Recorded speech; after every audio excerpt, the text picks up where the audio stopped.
Hey there. Going through cancer treatments is tough enough on its own.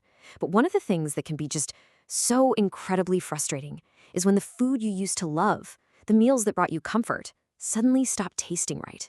It can feel really isolating. But today, we're going to tackle that head on. So does this sound familiar to you? Maybe your favorite dish now has this weird metallic aftertaste. Or maybe everything just tastes kind of bland, almost like you're eating cardboard. Or, worst of all, maybe you can barely taste anything.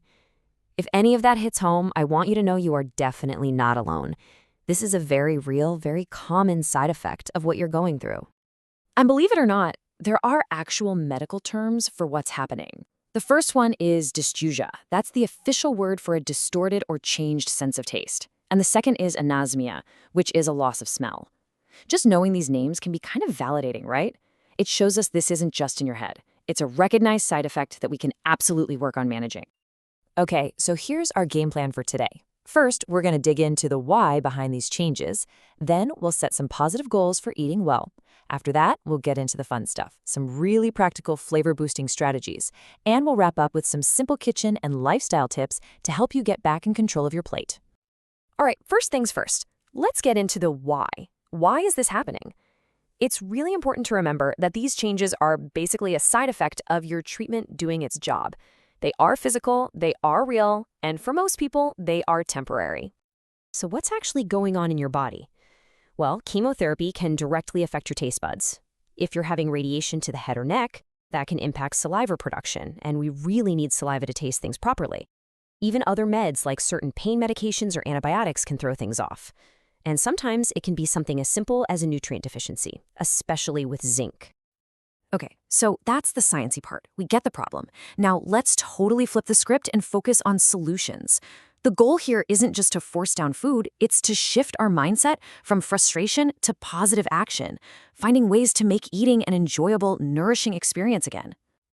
We're really aiming for 3 big things here. First and foremost, let's just make food more appealing and enjoyable. When food tastes good, that naturally helps stimulate your appetite, which means you're more likely to get the protein and calories your body desperately needs to stay strong. And all of that works together to prevent unwanted weight loss and keep you well nourished. So, how in the world do we actually do this? Well, this is where we open up the toolkit. Think of these next few slides as your personal guide to adding flavor back into your meals. And you can start using these ideas like tonight.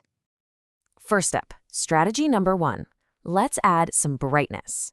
When everything tastes bland or metallic, a little pop of something tangy or acidic can cut right through all that noise and wake up your taste buds. And the best part?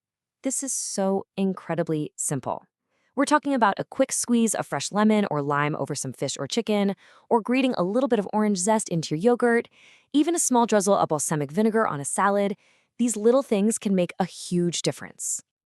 Okay, next on our list, herbs and spices. Seriously, these are going to be your new best friends. They add so much aroma and flavor, but without being irritating. Remember, your sense of smell is a huge part of how you experience taste, so this is key.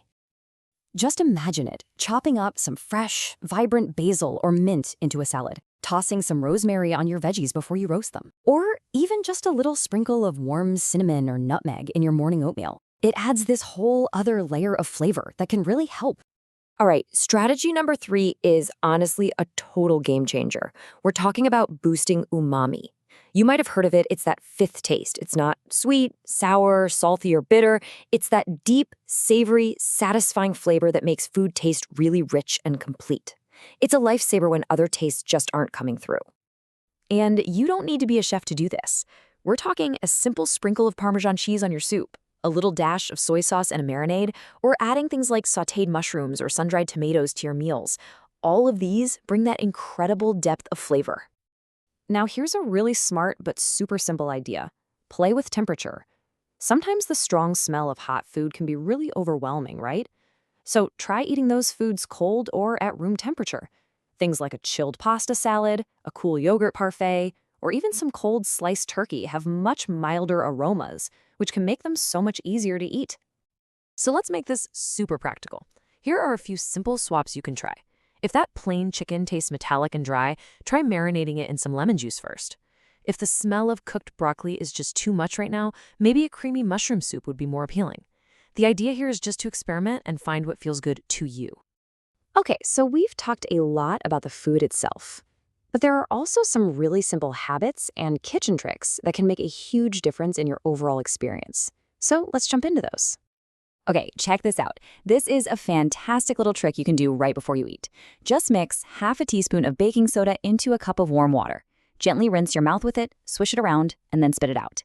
This little step can help neutralize any weird tastes in your mouth and basically cleanses your palate, giving your meal a fresh start.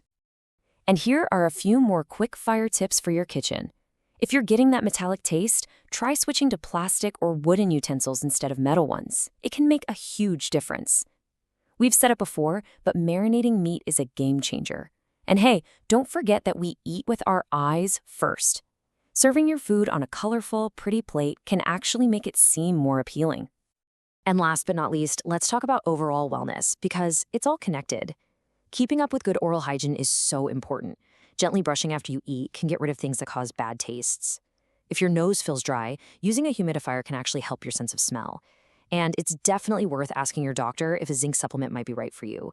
But of course, always check with your healthcare team before starting anything new. Wow, okay, we have covered so much today, from understanding what's going on to building a whole toolkit of solutions. The power is really in your hands now to start experimenting. Just remember to be patient and kind with yourself. Small changes can add up to big improvements. So, I'll leave you with this question. Looking at all of these ideas, which new flavor are you going to try first?